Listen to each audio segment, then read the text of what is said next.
안녕하세요. 윤두현 목사입니다. 창세기 1장부터 11장을 중심으로 성경 이해의 원리 세 번째 이야기를 해보려고 하는데요. 먼저 지난 시간에 여러분이 들으셨던 내용 간단하게 정리하고 오늘 이야기 시작해 볼까 합니다. 말씀을 이해하는 데 있어서 우리가 알아두면 쓸모있는 신기한 성경의 원리. 첫 번째는 사탄으로부터 오는 무질서와 하나님으로부터 오는 완전한 질서 사이의 영적 싸움이었습니다. 이 갈등 구도가 아담과 하와 이후의 역사에서는 다른 용어, 다른 표현으로 바뀌는데요. 그때 가서 다시 한번 이제 말씀 나눌 거고요. 어쨌든 성경 내에서 그리고 우리의 현실 가운데에서도 이 영적 전쟁이라고 하는 갈등 구도가 늘 존재한다는 것입니다. 그러나 어둠의 세력으로부터 비롯된 이 무질서에 대해서 우리는 거의 무감각에 가깝습니다. 잘 느끼지를 못한다는 얘기겠죠? 왜 그렇습니까? 우리에게는 무질서가 오히려 익숙하기 때문입니다. 무질서에 있던 우리들을 예수 그리스도를 통해서 하나님 나라의 완전한 질서로 인도하신 것이라고 했잖아요. 인도하셔서 억지로 끌고 오시긴 했는데 하나님의 의와 선하심이라고 하는 이 질서가 우리 몸엔 잘 안 맞는 거죠. 왠지 어색하고 불편하기도 하고. 여러분 생각해 보세요. 겸손한 게 자연스럽던가요? 교만한 게 자연스럽던가요? 교만한 거잖아요. 나 자신에 대해, 내가 가진 것들에 대해, 자식들에 대해, 배우자에 대해, 배운 것에 대해 분위기만 형성되면 안 시켜도 자랑 늘어놓고 때로는 과장하고 또 자기가 얼마나 대단한지 떠들어대느라 입에 거품을 무는 모습들 우리들 안에 있잖아요. 착한 일 오랜만에 한번 해놓고 주변에서 안 알아줄까봐 생색내느라 안달난 모습들. 하지만 한번 겸손하기가 얼마나 어렵습니까? 이게 자연스러운 사람은 별로 없어요. 억지로 하고 싶지 않은 마음 저 속에서부터 끌어올려서 겨우겨우 애쓰고 용을 써야 우리는 겨우 겸손 한번 금붕어 눈물만큼 하게 되는 거. 또 화내고 짜증내고 험한 소리 하는 게 자연스러우세요? 늘 참고 선한 말하고 격려하고 나한테 나쁘게 굴어도 웃음으로 넘기고 그러는 게 자연스러우세요? 좀 대답하기 싫으시지요? 이렇게 말하고 있는 저라고 뭐가 다르겠습니까? 사단이 이 세상에 뿌려놓은 영적 무질서가 하나님께 속한 영적 질서보다 우리는 더 익숙한 거예요. 우리가 타고난 거거든요. 반면 우리의 영성이 성숙해지고 예수님을 닮기 시작하면 타고난 성품을 뛰어넘기 시작합니다. 오히려 무질서에 대하여 거부감이 느껴지고 마음에 거리낌이 시작됩니다. 이처럼 영적 질서에 익숙해지기 위해서 뭐가 가장 필요하다고 했습니까? 말씀이 필요하다고요. 혼돈하고 공허하고 흑암이 깊음 위에 있었던 이 세상을 말씀으로 완전하게 질서를 잡으셨던 것처럼 우리도 영적 질서에 익숙해지기 위해서 말씀이 필요하다고 했습니다. 여러분 꼭 기억해 주시기 바라요. 그리고 첫 3일은 혼돈을 바로 잡으셨다. 어떤 원칙으로? 분리의 원칙으로. 그리고 나중 3일은 공허를 풍성하게 채우셨다. 이런 말씀을 지난주에 나눴었죠. 자, 이제 오늘 할 이야기는 인류 창조에 대한 이야기입니다. 6일째 되는 날 육지에 두실 피조물들을 창조하시고 나서 하나님은 인간을 창조하십니다. 이미 느끼시겠지만 모든 것들을 하나님께서 다 완벽하게 지으시고 그분의 완전한 질서로 이 세상을 다 갖추어 두시고 나서 인간을 지으신 거예요. 그 이유에 대해서는 다음 주와 그 다음 주에 걸쳐서 좀 더 자세하게 다룰 수 있을 것 같고요. 우선 간단하게만 언급하자면 이 세상을 하나님 대신 다스리시도록 하는 계획이 있으셨기 때문이었죠. 즉 인간을 대리 통치자로 하나님께서는 이 세상에 세우신 거예요. 그래서 그런지 창조주이신 하나님은 다른 피조물들에 비해 사람을 지으실 때는 조금 다르게 지으셨습니다. 사실 조금 다른 게 아니라 아주 많이 다릅니다. 다른 피조물들은 하나님과의 관계가 절대적인 관계로 지으셨어요. 즉 하나님께서 창조하실 때 세우신 질서에 절대적으로 복종하도록 지으신 거죠. 프로그래밍 하신 거예요. 그리고 그 모든 피조물들이 그 프로그램 안에서 돌아가도록 하신 거예요. 하나님께서 세우신 규칙에서 어긋남이 없는 자연현상을 보시면 알 수 있습니다. 창조하셨을 때부터 존재하던 사계절은 지금도 존재합니다. 어느 해라고 해서 여름이 갑자기 겨울로 변해버리는 법은 없었습니다.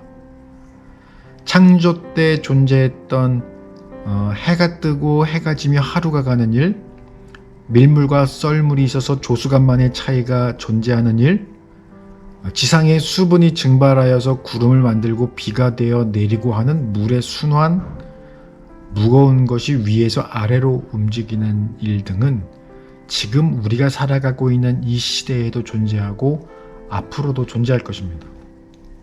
그러나 하나님은 사람과의 관계에서만큼은 절대적인 관계가 아닌 상대적 관계로 지으셨습니다. 이 말을 다른 말로 표현하자면 사람에게는 판단력을 주셨고 생각과 언어를 주셨죠.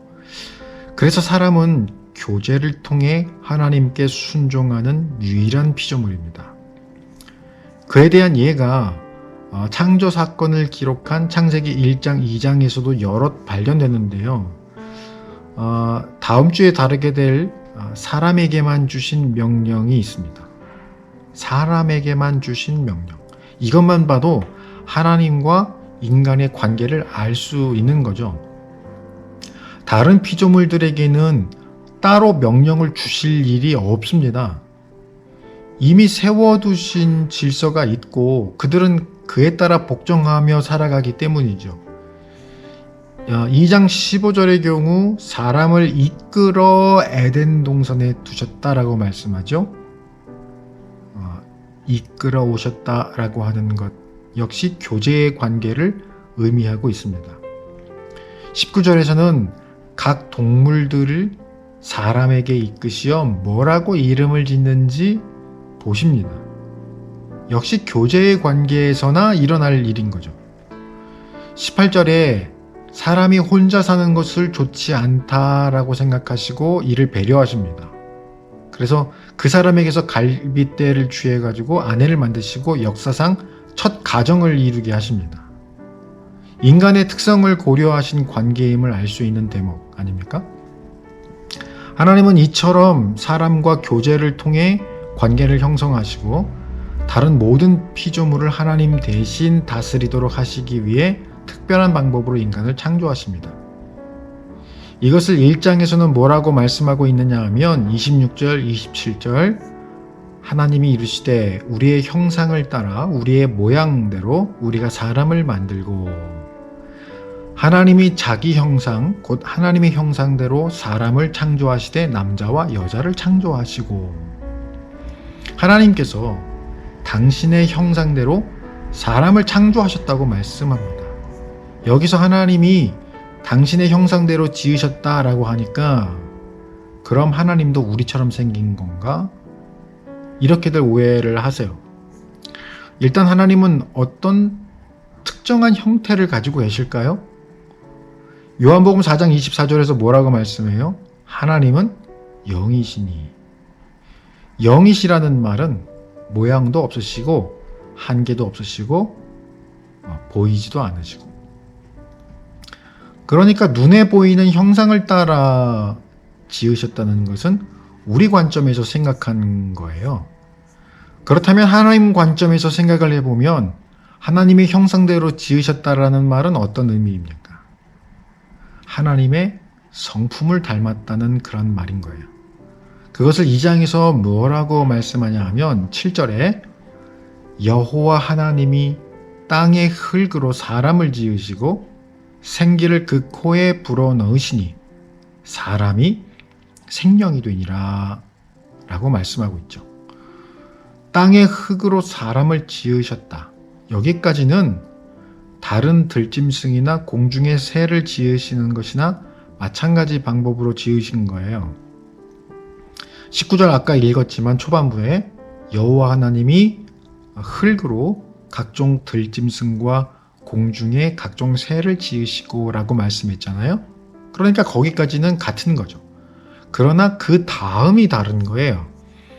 생기를 그 코에 불어넣으시니 이것이 바로 하나님의 형상대로 지음받은 것, 하나님의 성품으로 지음받은 것의 차이라고 하는 거죠. 여기서 생기라고 번역된 단어는 히브리 원어로 니시마트하임이라고 하는 단어인데 영혼을 기반으로 하는 생명력, 이 정도로 번역이 가능합니다. 즉 사람에게는 다른 피조물들과 구분하는 기운을 불어넣으셨다. 그런데 그 기운이 바로 영혼이다. 영혼 안에 인간으로 구별될 수 있는 생명력을 부여하셨다. 이런 의미가 된다는 것입니다. 그런데 에스겔 37장을 보시면 에스겔 선지자에게 하나님께서 광야의 마른 뼈를 보여주시고 곧이어 이들의 육체를 살리시는데 특히 9절에서 이들로 하여금 하나님의 군대가 되게 하시는 장면에서 생기를 불어넣으시는 것을 볼 수 있습니다. 여기서 생기는 루아흐라고 하는 히브리 원어가 사용되는 것을 볼 수 있어요.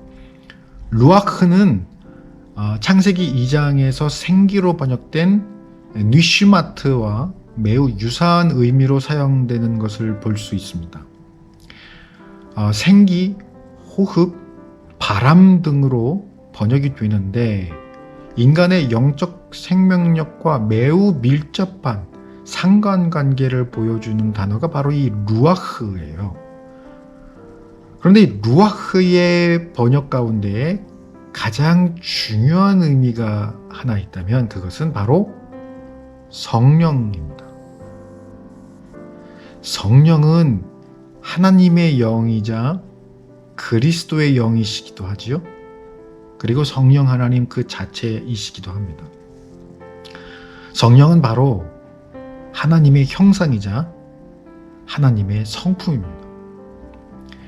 인간의 영혼은 하나님의 형상이신 성령 하나님께서 머무시는 좌소가 되시는 것이죠. 그래서 이것을 도식화해보면 이렇습니다. 흙으로 사람을 지으시고 그 코에 생기를 불어넣으시니 생명이 된지라. 정리해보면 다른 들짐승, 날짐승들과 같이 흙으로 비교졌지만 차이가 뭐라고요? 사람은 그 안에 하나님의 호흡, 즉 하나님의 형상을 존재하게 하심이 바로 여타 피조물들과의 차이입니다. 하나님은 인간을 왜 지으셨다고 했습니까? 교제를 위해 지으셨다고 했습니다. 그러면 인간은 어떻게 영이신 하나님과 교제가 가능합니까? 그 내면에 살아 숨쉬는 영혼이 존재하고 그 안에 하나님의 형상이 임하셨기 때문입니다. 그러자 어떤 존재가 되었다고 말씀한다고요? 생명. 영어로 보면 The Living Being입니다. 이 말은 살아있는 존재라는 말이기도 하지만 살아가고 있는 존재이며 앞으로 계속해서 살아갈 존재라는 의미입니다. 현재 분사가 가지고 있는 의미 중에는 현재뿐 아니라 가까운 미래에 대한 계속적인 동작이나 상태의 의미가 있거든요. 계속 살아가는 존재란 어떤 존재를 말합니까? 영생하는 존재를 말합니다. 그러나 이 아름다운 균형이 깨지는 일이 발생합니다. 아담과 하와가 하나님과의 약속을 깨뜨리고 하나님처럼 되고자 하는 욕심에 빠지고 맙니다. 이 일로 인간의 내면 안에도 죄라고 하는 놈이 자리 잡게 됩니다. 본래 인간의 내면 안에 계시던 분이 누구십니까? 거룩하신 하나님의 형상, 성령이시죠.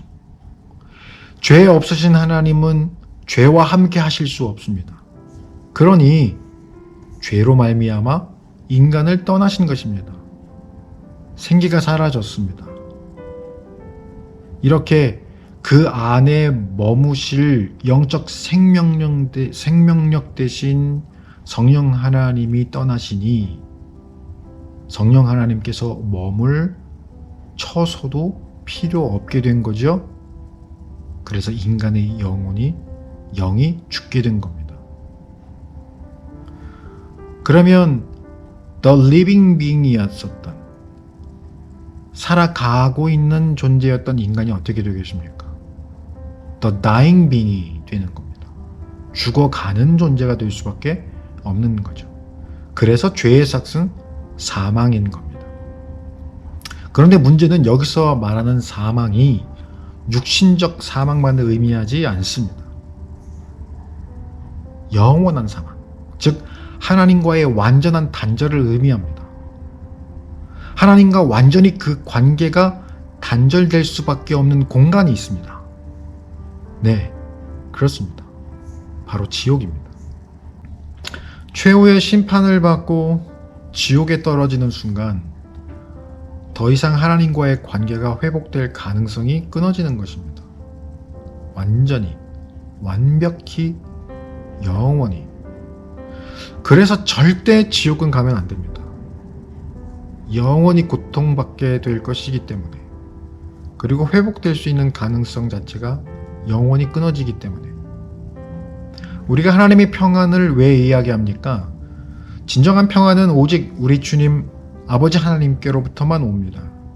우리가 그래서 하나님 안에 있을 때 비로소 진정한 휴식을 누리게 되는 겁니다. 죄로부터 우리를 자유하게 하시니까요. 그렇다면 우리가 지옥에 가지 않고 천국으로 갈 수 있는 가능성이 있습니까? 방법이 있나요? 네, 있습니다. 어떻게 해요? 우리 내면의 죄가 우선 해결되어야 합니다. 죄로 말미암아 생기가, 성령이 떠나신 것이니까. 구약시대에는 제사라고 하는 일시적인 방편이 있었지만 그것이 우리의 죄를 완전히 해결해 주진 못했습니다. 죄의 삭시 사망인지라 같은 가치의 생명이 아니라면 나의 죄는 영원히 해결되지 않습니다. 동일한 가치로 값을 치르거나 혹은 더 높은 가치로 값을 치르면 가능한 거죠. 그래서 예수님께서 나를 대신해서 죽으신 것입니다. 그는 창조주 하나님이시거든요. 가장 높은 가치이십니다. 이렇게 죄의 값을 치르셨고 그런 예수님의 희생을 보시고 하나님의 아버지는 너는 이제 죄 없다 라고 판단해 주신 겁니다. 죄인인 나를 보시면 여전히 죄가 보이지만 그런 나를 보신 것이 아니라 내가 주님이라고 인정한 예수님을 통해서 나를 보신 까닭에 죄 없다, 의롭다 라고 판결해 주신 것입니다. 칭의죠. 도장을 찍어 주신 거예요. 인치신 거예요. 이렇게 죄가 해결되었으니 어떤 자격이 생깁니까? 생기, 즉 영혼이 살아갈 자격이 생긴 겁니다. 이것을 거듭남이라고 하는 겁니다. 나 대신 예수께서 죽어주시고 영으로 다시 살아남, 중생이라고도 하죠. 그러니 누가 거하실 처소가 내 안에 생긴 겁니까? 성령께서. 성령의 내주가 가능해진 거예요. 그러면 다시 처음 도식이 성립되네요. 내가 The living being이 계속해서 살아갈 존재가 될 자격이 생긴 겁니다. 영생이죠. 그래서 하나님과의 교제가 그렇게 중요한 것입니다. 전혀 자격이 없던 우리가 얻게 된 특권이거든요. 예수님께서 죽어주신 까닭에 우리들이 얻게 된 선물, 특권이거든요.